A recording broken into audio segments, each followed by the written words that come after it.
There's a nice smell in here, and I don't know what it is. Yeah. I've actually never been. Oh, this used to be. I know. What about that? Hold on.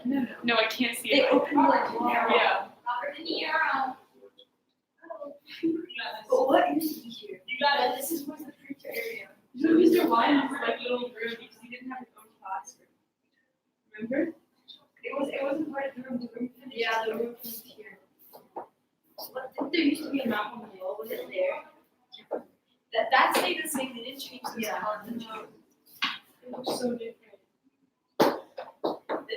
Oh my god, this mirror. I hate that. Hello. Why is it your face on it? Go. It's like just your. Oh, then it's normal. Yeah. What? Walk up to this spoon. Explain the physics. And then go straight into your face. Whoa!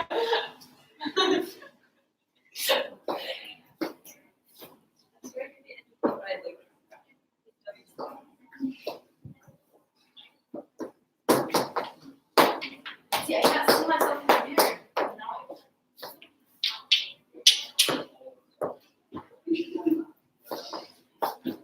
Absolutely Is it delirious. live stream right now? Literally live stream. It is online.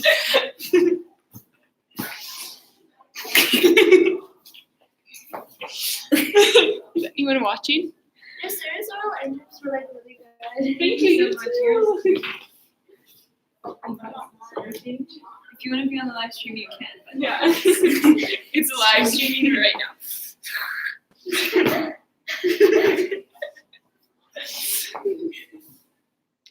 I wonder if there's any viewers. Can you? I think there's one There's viewer. one. Maybe it's just like Hello. other laptops. Can they put like a like? I don't know if I did something wrong. No, I don't think I can check this view. Hi. Bye, guys. Maybe we should go now. That was terrifying.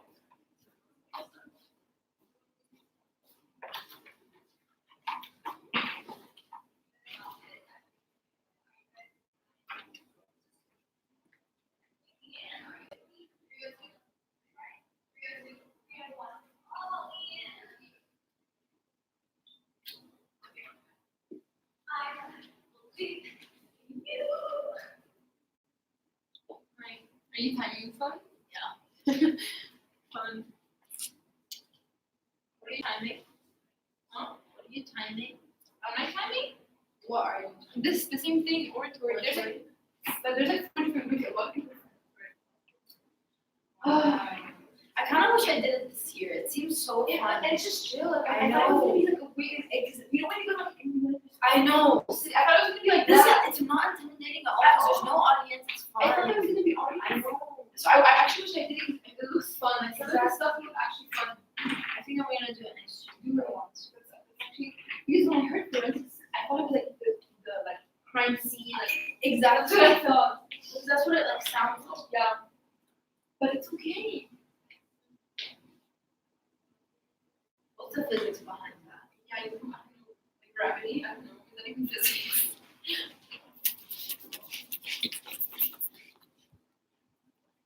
Alright, peace. Good luck. When you're timing.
We got it. No goals. No, we can't even go on. I have Leanne as well. Okay. Oh yeah. Okay, come with us. Join us.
There's no one here. Oh, okay, I'll do that. I don't know where the other people are. Late. Yeah. If you're down. So maybe like what you said, we have the right to freedom of expression, opinion, and the right to privacy, along with but nevertheless, with these rights comes responsibility.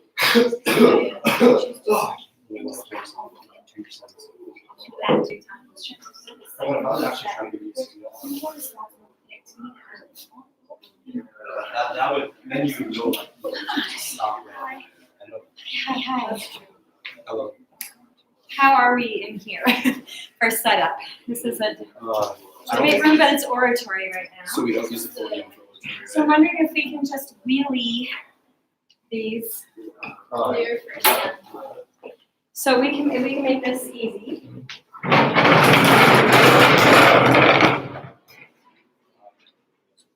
Kind of do the same thing over there.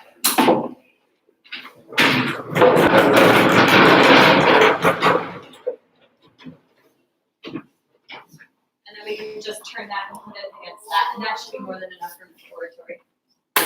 Oh, I guess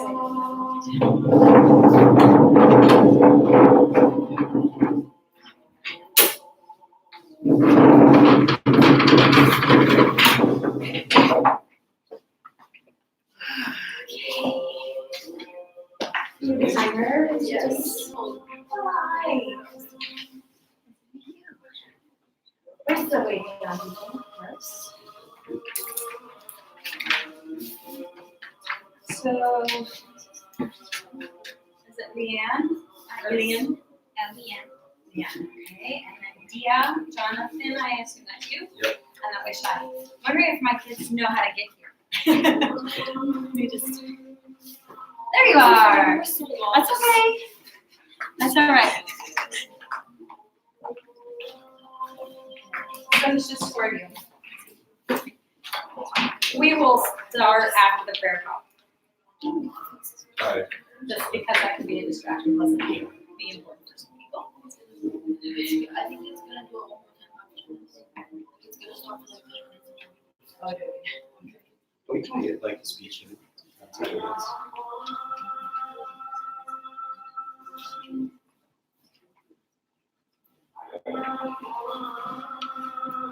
I get some water. Well, yeah, of course. And I need to get these set anyway, so. And we're not a full round, so we have a little time to start this.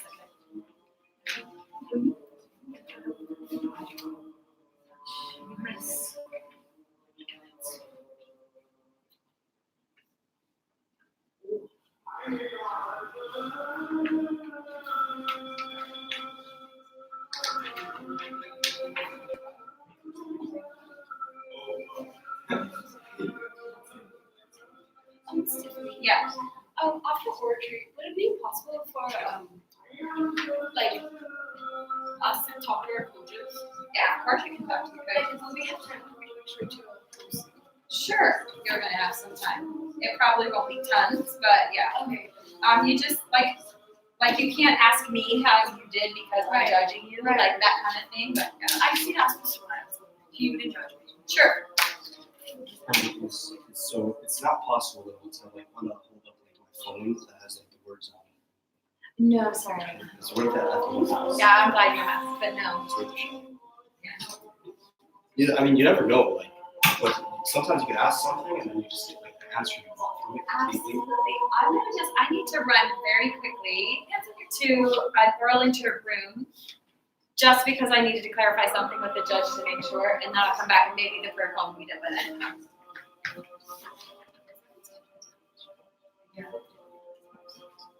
Thank you. Have a good night.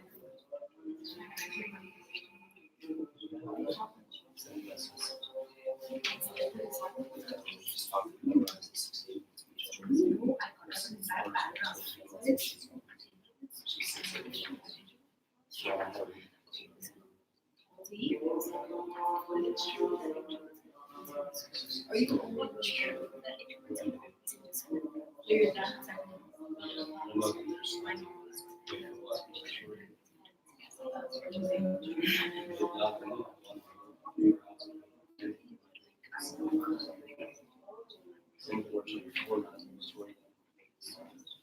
Who are you? Yeah, I know what else we got this year. Who are you? I went against her just as much as I next time. Oh, the question is, it's the same question I answered. On balance, our engineering, we chose to actually.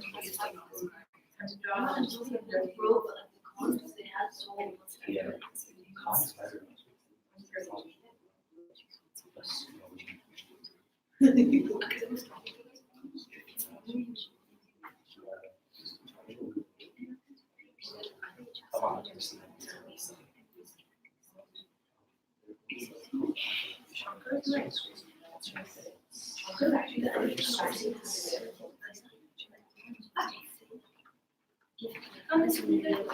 Sure.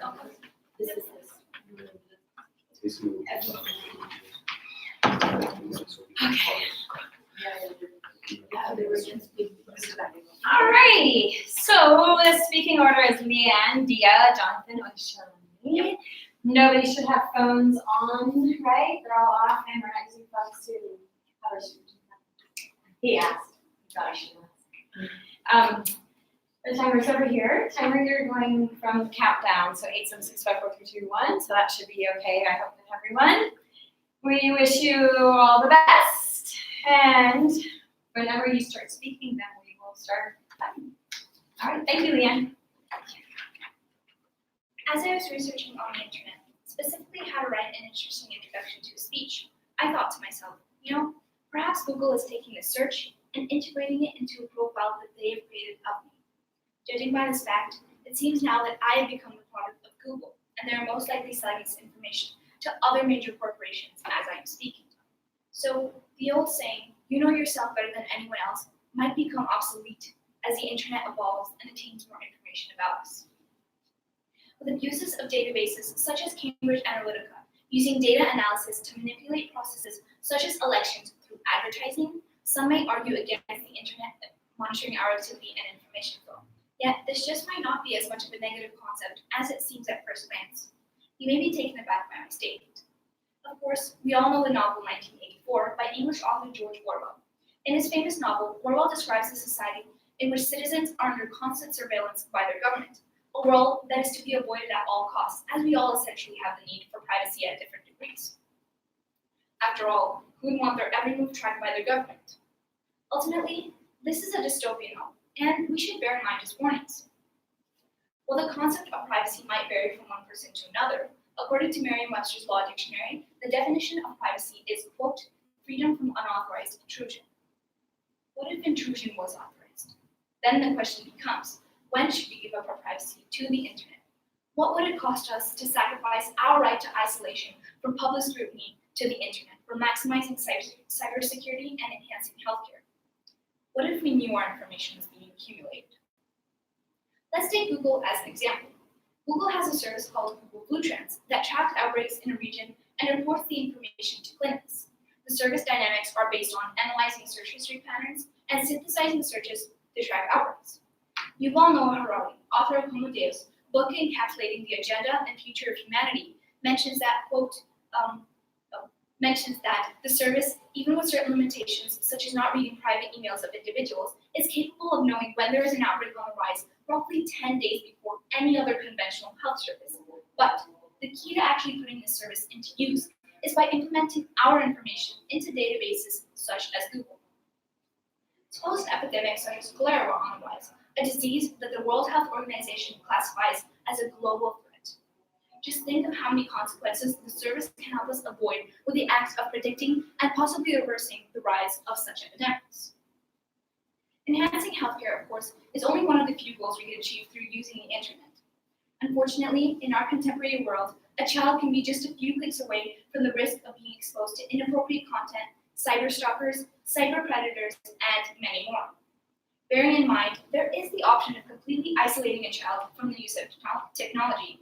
Yet if we look at our school, every student is required to attend school with technological equipment, whether it be a phone or a laptop, as we carry out many functions and assignments using technology on a daily basis. According to Keylogger Review, quote, 82% of sex crimes involving a minor are initiated from social sites. What if databases such as Google could take on the role of a cyber guardian and filter out content for the protection of minors on the internet? Would it be worth giving up our privacy on the internet for the protection of minors from harmful and possibly threatening content? Google Trends is another service that has been effective in collecting data off of searches and providing the public with statistics on a variety of subjects, such as social issues, political issues, cultural issues, and even subjects such as clothing trends. One issue that the service talks about is that of gun rights in the United States. The service claims that the issue of gun rights and gun control in the United States has become a major political and cultural matter. In addition, the service also provides the ratio of gun shops to gun control in the United States as of 2019. Considering that this is public data, schools, individuals, governments, and even entire communities can use these statistics for tackling the social issues, political issues, economic issues, any issues really. Evidently, there are quite a few benefits to having an outside source monitoring the content, but as for human rights, there have been numerous complaints concerning our human rights and databases as well as governments monitoring internet activity. The Declaration of Human Rights, established by the United Nations General Assembly, mentions that we have the right to freedom of expression, opinion, and the right to privacy, along with many more. But nevertheless, with these rights comes responsibility, specifically with what we choose to search and display on the internet. In fact, Google's Terms of Service site mentions that, quote, you are responsible for the activity that happens on or through your Google account, and that essentially what you choose to search and display on the internet can be used to modify and filter content tailored to your profile. In essence, Google quite clearly informs us of its policies, so is it really considered a violation of privacy if one voluntarily displays anything on the internet? If we give consent to databases on the internet and use these forces for good, then maybe it is worth giving up some of our privacy on the internet. This is not a science experiment with researchers collecting a small group of people and running a controlled experiment. This is the internet, a whole virtual world harvesting a large number of data points at an elevated level of accuracy. So, although giving up our privacy on the internet seems like the last thing we want to do, maybe data collection on the internet might just be our ally in this virtual world that we have created. Keeping in mind our beliefs, such as that every individual is entitled to privacy, and recognizing the warnings of novels such as 1984, by giving consent to databases on the internet for acquiring data, we can reach unprecedented heights in the world we know today.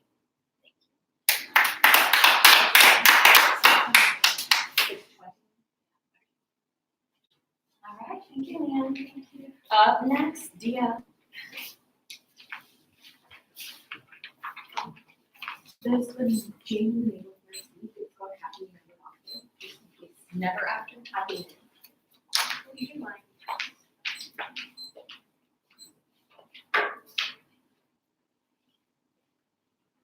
Ready? Okay. And we lived happily ever after. The end. Every night, as a blanket of stars ornament the sky, millions of little boys and girls all over the world fall asleep to the inexplicable sense of satisfaction knowing that brave knights had rescued their beautiful princesses, that the earth was safe from demons. I vividly recall being tucked into my covers every night in anticipation of my father arriving home from work, reading me a story and kissing me goodnight. Sadly, this tradition began to fade away as the pains of maturing overtook the satiety fairy tales gave. The seemingly lamentable aging came hand in hand with actuality, poles apart from the fiction I spent my childhood dreaming about. Real-life princesses are those who use their voices to evoke change in the patriarchal society, instead of relinquishing them for the love of a man. Where stepmothers are less than nasty, more inspiring, nurturing, and wants to be grateful for. Where lying can be detrimental, and unfortunately, not all our wishes can be fulfilled by the swish of a wand. French author Edmond de Goncourt's famous quote, "People don't like true and simple, they like fairy tales and humbug," certainly evokes thought. Are these fairy tales truly an asset to one's wit, or do they simply divert a child's creativity towards an ideal misshaped fantasy they confuse for reality? Well, listen up closely, everybody. Not so long ago in a world not so far away, people have been acquainted with the idea that fairy tales distort a young mind's perception of reality. Now, whether or not the story has a happy ending, only time will tell. Cinderella? Snow White? What is that, an illness? Author of the global phenomenon Harry Potter, Joanne K. Rowling brought to light how some of these fairy tales set unreasonable standards for beauty and appeal. How unfortunate is it that only 2% of the women worldwide consider themselves to be beautiful?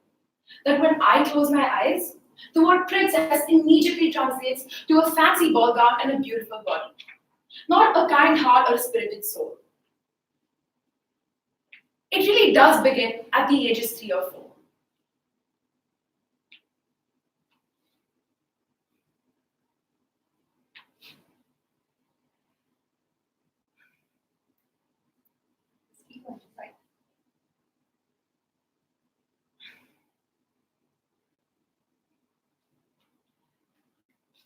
Cinderella and Snow White, two iconic personalities in the history of Western literature, were initially introduced in the age-old Brothers Grimm publishing. They've been adapted several times since. Snow White, a young lass sent into exile by her evil stepmother for conjuring jealousy of her beauty, then rescued by 7 dwarfs, then sent into a coma by her shape-shifting stepmother, and finally rescued by her prince. Cinderella, on the other hand, was abandoned by her father and left to the vices of a malicious stepmother and evil stepsisters, then rescued by her fairy godmother who sent her to the royal ball, where she fell in love with the prince and left him as a clock shuffler, and was rescued by the prince on his town-wide search for the girl with the matching glass slipper. Besides the fact that both these women encompass the ability to talk with animals, they share a common enemy and a common hero. That is the evil stepmother and the beloved Prince Charming. Similar tropes can be viewed in other fairy tales, including Hansel and Gretel, as well as the Ugly Duckling, where the ugly duckling's appearance determines how he is accepted by others in society. So, from the Brothers Grimm era to the internet era, our approach as a race towards conceptualized characterizations has failed to cope with time. Professor Sarah Coyne of Brigham Young University, Utah, published a study on 20th June 2016 that assessed Disney's impact on 198 preschoolers. While 96% of the girls, as opposed to 87% of the boys, were aware of Disney's enterprises, only 4% of the boys, as opposed to 91% of the girls, were viewed to be playing with Disney's merchandises on a weekly basis. That too with a severe disparity between feminine and anti-feminine toys like tea sets and dolls, as opposed to cars and action figures. As I mentioned before, it really does start at the Disney princess age. The study also stated, quote unquote, that girls with worse body image issues were seen to be engaging with more Disney princesses over time. Now, think about your boys, about your sons. All their lives, men have been fostered in an environment that promotes violence, that glorifies aggression they mistake to be bravery, or that promotes a sense of masculinity they mistake to be their pride. No wonder our boys are duped to this utopia where their physical strength and social upliftment entitled them to an anti-feminine ideology, which is proven to be detrimental to our society. In 2015, Ariel Silver, a student of Antioch University in Los Angeles, shared a case study of a troubled American stepmother, Laura, who complained that she had negative Disney-induced associations with the concept of stepmother that affected her experiences as being one. Winding the same struggle back to 30 years, Julie Hubbard, then Secretary to the Secretary of the United States, Henry Kissinger, married Henry Hubbard and his 3 children. The woman, the independent, bright, and very capable young woman, was left in shambles just weeks within her matrimony. Why is this? She recalls her first Christmas with the children, where they completely disregarded her. Let alone including her in their traditions, they completely ignored her want and her will to get the family together. Now, who can blame the children? Children are innocent, right? Well, mirror, mirror on the wall, what has caused this darkness after all? It's the ugly tropes that are proposed by the fairy tales that children are introduced to at this early age. Now, although I recognize that the efforts of contemporary media to erase or to break away from these stereotypes, I certainly think that it is debatable whether or not years and years of traditions can be broken away just by a couple of efforts. Certainly, Disney has made its efforts through Frozen, which was in production in 2013, or Brave, which was in production in 2012, where Elsa, Anna, and Merida were a different version of the protagonists we see in modern literature. They were their own allies and their own enemies, and far from the idea of beauty that we've accepted for ourselves. However, as I mentioned before, years and years of conformities and traditions cannot be broken in just one instance. For this reason, I believe that although it is important to understand the valuable models that fairy tales do provide to children, it is also important to understand the distinction between reality and fantasy. With this being said, every little boy and girl all over the world must be aware of the difference between what fairy tales promote and what they should accept for themselves. And with this, we can all live happily ever after? No, we can live happily informed thereafter. Thank you.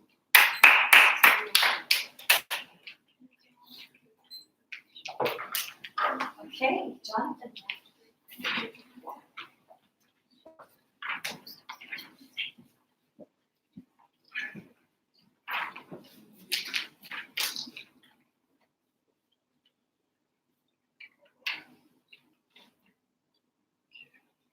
You can take your tank off if it's like choking your neck. Oh no, it's all cool. Okay.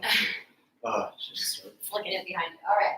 oh wait, the tag. That tag, not tie. Oh, I forgot about the If tag. that drives you crazy, you can take it off. No, that's close. For generations, students' future success has been determined by one test, the dreaded SAT.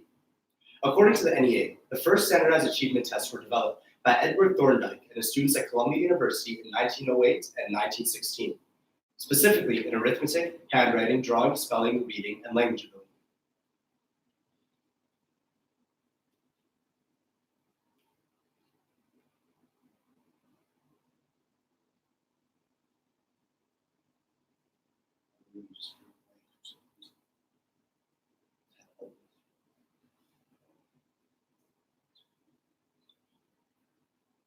Afterwards, in 1916, the College Board created comprehensive exams in these 6 subjects, which in turn led to our modern-day SAT and ACT tests, both being prime examples upon which our acceptance to university is determined. Standardized testing has sparked a controversial debate as to whether they are accurate determinants of a student's academic aptitude and achievement. According to Valerie Strayes, author of a 2018 Washington Post article titled, "There are better ways to assess students than with high-stakes standardized tests." Between pre-kindergarten and the 12th grade, the average student takes roughly 112 mandatory standardized tests. To what extent does standardized testing exemplify academic aptitude? Standardized testing means a test that is administered and scored in a consistent or standard manner. The definition of academic achievement refers to the level of schooling you successfully completed and your ability to attain success in your studies. Academic aptitude is acquired capacity and capability for talent. Overall, standardized testing does not correlate to academic achievement or aptitude. According to Thomas Armstrong, Executive Director for the American Institute for Learning and Human Development, standardized testing takes place in an unrealistic educational environment. You have a time constraint, you can't get up and move around, you can't ask questions, there's no communication or collaboration, no use of educational devices or references. As Armstrong states, how often does the real world look like this? Penitentiaries share a striking resemblance. And shouldn't education prepare us for the real world? Clearly, standardized testing doesn't measure this.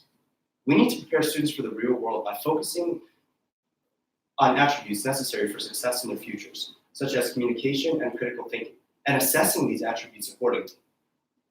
According to Kira Goldring, content writer and contributor for the Perspective magazine, a two-sided unbiased source, because standardized testing has become so important today, a trend of teaching to the test is evident in the US, which limits educators' emphasis on instructing subjects that will enable students to perform beyond the standardized test. However, research shows that students are more engaged when concentrated on learning rather than on exam performance. Valerie Strayes, reporter for education and foreign affairs for the Washington Post, claims that exams drive guidance, so we need to remain alert to the course in which exams are driving this guidance. The outsized accentuation on test scores has driven guidance towards things with one clear right answer, with intention to prepare students for what really counts, the standardized test. She also claimed that attributes such as resilience, persistence, creativity, critical thinking, and motivation are altogether qualities of a student who epitomizes academic accomplishment and are all influential to a student's university accomplishment and overarching achievement. However, these are not attributes or characteristics that standardized testing can properly measure or evaluate. When taking this into consideration, we see that standardized testing is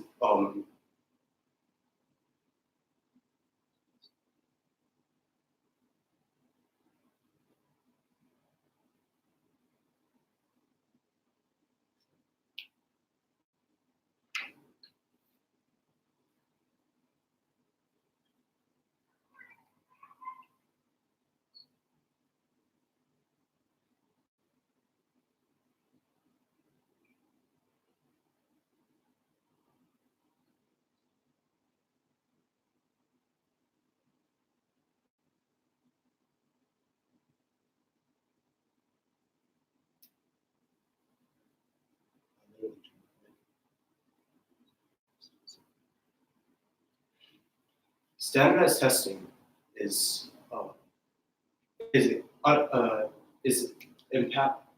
has an unparalleled impact on our education system and educators as a whole, who are being forced to prioritize teachings in subjects that are beneficial to your SAT or ACT scores, specifically in English and mathematics. However, students who can excel in other subjects, such as economics, psychology, sciences, history, or arts, are told that their passions are not a form of achievement. So where does this leave us? With the youth, students, and future generations of creators and innovators facing the harmful issue of standardized testing, defying their predicted university success, or a possibility and opportunity to change the education system in order to better future generations. The solution is eliminating standardized testing as a whole and focusing more on the education the student is receiving.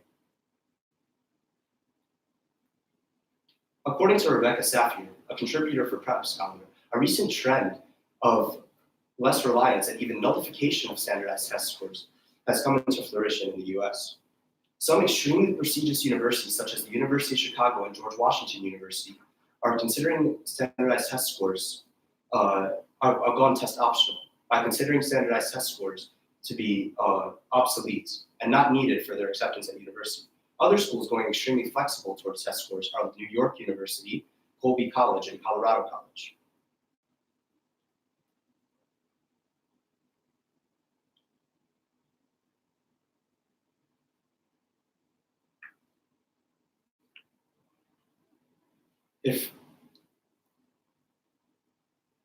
If all our future success and university success is measured based off of A, B, C, or D, then our future is bleak. The youth are the future of our world. And if all we're doing is teaching them how to take a test, then our future is in a state of despair and needs to be recovered.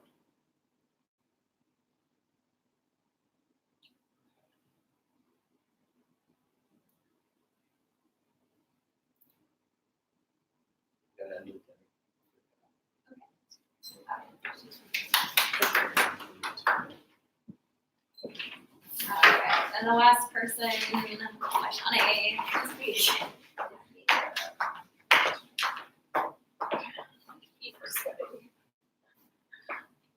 You're feeling the air. Yeah. Can I take like a second? Yes.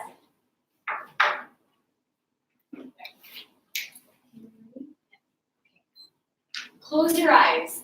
Imagine that one quiet person in your life who you've always thought to be an introvert. Now put them in a suit in the center of a stage, donning the role of a leader. Odd, right? Awkward even? Counterintuitive? Well, you're not alone. So what does come to mind when you think of a leader? Is it the CEO who exudes his presence into every room he walks in? Or is it the persuasive world leader who dominates your evening news? Well, our culture and society, specifically in business and politics, seems to adore the idea of a charismatic, confident leader who can decisively lead a band of starstruck followers. This stereotypical view of an extroverted individual has been what we have associated with our perception of an ideal leader for as long as we can remember. And it's this thought that discourages many from stepping up to the plate. But the question that needs to be asked now, more than ever, is if being an extrovert is the one thing that can make or break where our leaders can and cannot lead. So introverts, most likely not the first candidate looked at while hiring CEO or voting for president. The type of people who prefer to be alone with their thoughts, get their energy from solitude, quiet but creative, and think before they speak. No number of phrases can truly sum up around 40% of our global population, but in a nutshell, that is what an introvert is. And what shouldn't be so surprising is that they can be leaders too. But are introverts simply too shy and reserved to be standing up and making the decisions important for when you are a leader? Well, that's where we may have all got the wrong idea. It's quite simple. Introverts, unlike extroverts, when tasked with a problem, react consciously by thinking first and then acting. In a study conducted by Rihanna Khalil, a notable psychologist from Qasim University, Saudi Arabia, found that in a pool of 370 people categorized as either introverted or extroverted with the use of the Eysenck personality questionnaire, almost 3/4 of extroverts needed someone to steer them in the right direction while taking decisions, whilst more than 3/4 of introverts rely solely on their intuition, inner feelings, and reactions while taking decisions. We've all been party to the effects of poor and hasty decision-making, and many a times, the decisions that our leaders take govern the very ways in which we live. Now take a second to imagine a little girl, raised in a family of daring and charismatic socialites, but just feel invisible. Imagine being written off as that girl who wants to sit in the back seat, when really the steering wheel is her dream. Well, that's what it's like growing up as an introvert, aspiring to be a leader in today's world, and I can attest to that. All right, so introverts like that quiet little girl and you just happen to like your solitude and your alone time. But doesn't that prevent introverts like you, introverts like us, from going out and making the connections and relationships important for when you are a leader? Well, it may seem that introverts are disconnected from other people, rude, unable, or unwilling to build personal connections. Whilst in reality, the connections that our leaders take, introverts take, just happen to be focused on different priorities. While they may not seem openly conversational and may be shy in large groups and crowded settings, introverts are actually excellent at developing deeper and more meaningful connections. How, you may ask? It's through understanding the needs of the people. This allows them to be more in tune with each and every member of the team, every demand and need of the client, and what exactly the public's interests may be. But given the dominant and dynamic natural traits that extroverts possess, aren't they the ones naturally fit for the job? Well, not only is that belief incorrect, it doesn't present the whole picture. In a study conducted by Yale's Department of Psychology, amongst 57 leaders of CEOs of a national pizza chain in the United States of America, stores managed by introverted leaders yielded a 14% higher weekly profit than those managed by extroverted ones.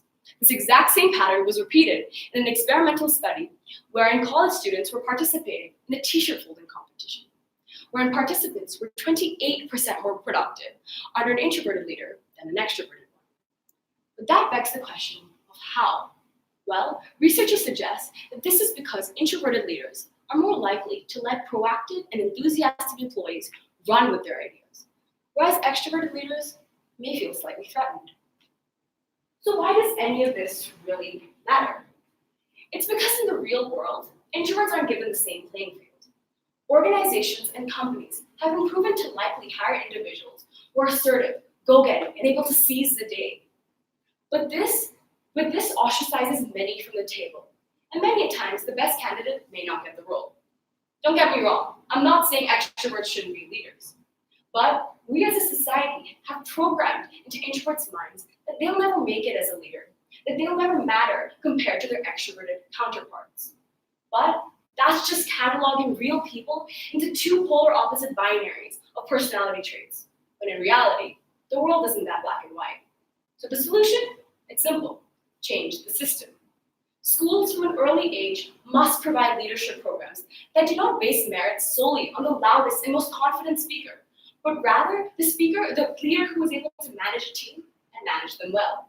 From there, institutions such as organizations and companies must recognize leadership to be a more versatile characteristic in a human being, rather than just pinhole it down to a definition derived from an age-old stereotype. Now, remember that little girl? Well, she grew up to be one of the pioneers of the second wave of feminism, the leader who championed the Universal Declaration of Human Rights, and the woman who single-handedly transformed the role of not just what it meant to be the First Lady of the United States of America, but also what it meant to be an introverted woman in a man's world. And her name is Anna Eleanor Roosevelt, the introvert who wouldn't keep quiet. From a young age, and as a young girl, she was forced into believing by society that she would never make it and she would never survive as a leader she always dreamt to be. But every action, every decision, and every living breath that she took defied that very belief. And knowing that on the other end of the TV may be sitting another quiet little girl or quiet little boy looking to defy the norms of what it meant to be an introverted leader, she once famously said, "You must do the thing you think you cannot do." Thank you. Okay, that's it. All right. Everyone's tired. Yes. Everyone's nervous. You have an icky round. You have 3 more rounds. If you love the round, great. You had a great round. So don't let it get in your head. It's really hard. We have a lot to memorize. All right.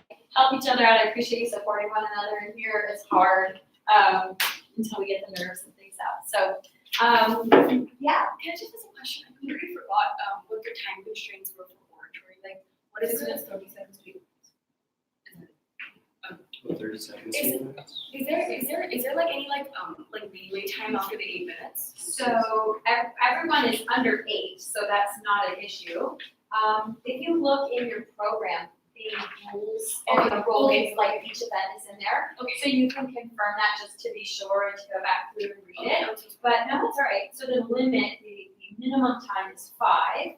The maximum time is 8, but there's a 10-second grace period just to like finish your last thought. If you go over, then you're automatically placed fourth. And if you go under, I just need to double check. Sometimes you're penalized for under, and in this round it might be, in oratory it might be, in other events there's not a minimum. But no one had that as a problem.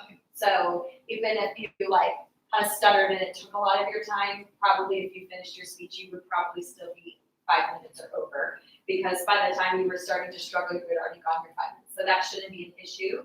I would say, I mean, I'm not allowed to tell you how I judge you, obviously, but I would say if you do get stuck, the best thing you can do is not let us know you got stuck. But it's hard, right? And just find a place to pick up and just keep going. That's a hard thing to do because if you can't get that sequence back in your head, then it is hard to like finish it out. But just try to take a breath. I would almost rather you take a breath, restate something you had just said to kind of give yourself that leeway to pick back up and then go on, because it'll make you feel better anyway too, and then we'll know what you're trying to do instead of jumping around. But I appreciate you just trying to stick it out. I appreciate you just getting on track and trying to finish the round, and and it happens. It happens in the acting events. It happens. I mean, everybody has that. So the most important thing after each round is that you just self-reflect, you process on it, you check in with your buddies on your team, you figure it out. But I think what will really help too, because you guys have school all day as well, is everyone just go home and go to bed. Yeah. Right? Sleep. And right before you go to sleep is always the best time for memorizing, and right when you wake up is actually how the memory will work best. To not the dead sleep. Not the dead sleep. No, I'm not messing with that. So anyway, the nice thing is you have 3 more times to keep doing the event, and I don't know, I think we're dividing them on 2 rooms, so we probably have a total of about 9 people in this. Something like 5 this one. Is it 5 and 4? 9. So 5 to 6 people are going to make it, right? So statistically speaking, everyone still has lots of chances to try and get to the top. So secret. Okay, so just keep your chin up. Try to go through a little bit more really interesting topics. So thanks for that. That's kind of cool. At this point, I'm done, so I'm leaving. Timer is leaving. But if you can help, we need to put this room back as it was when we entered in, because classes are tomorrow at 8. If we can have all hands on deck, that'd be great. I know what I moved, but I don't know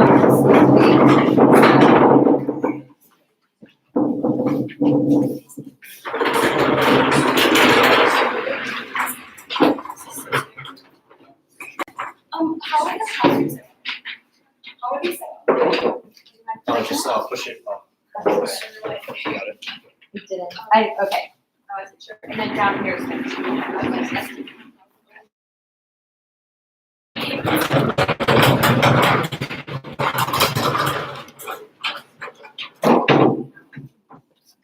And then what about the chairs? I'm not really sure. I think it's like 2 per desk. Oh, first side. Yeah.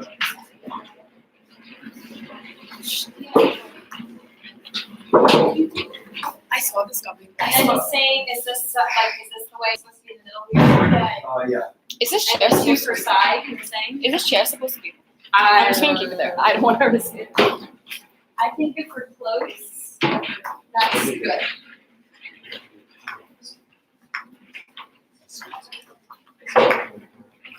All right. Thank you. Yeah, thanks. Yeah, take care. We'll Take see you care. tomorrow. See you. You too. Have a good evening. Somebody forget a water bottle? A green water bottle? Green water bottles? Okay, I'm gonna turn off the light even though that computer's still going.